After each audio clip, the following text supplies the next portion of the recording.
আসসালামু আলাইকুম। মুঘল পিরিয়ডের মধ্যে দুইজন সম্রাজ্ঞী উল্লেখযোগ্য, একজন হচ্ছে মমতাজ আর একজন হচ্ছে নূরজাহান। আজকে আমরা সম্রাজ্ঞী মমতাজ নিয়ে পড়ব।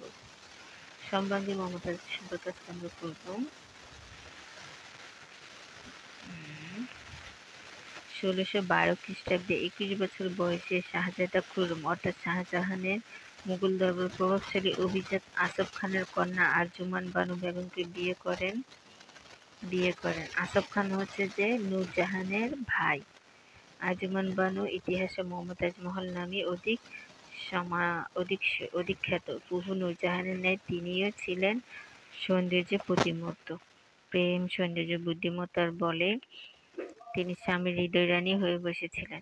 ডক্টর ঈশ্বরী প্রসাদ বলেন, তিনি একজন ঐতিহাসিক।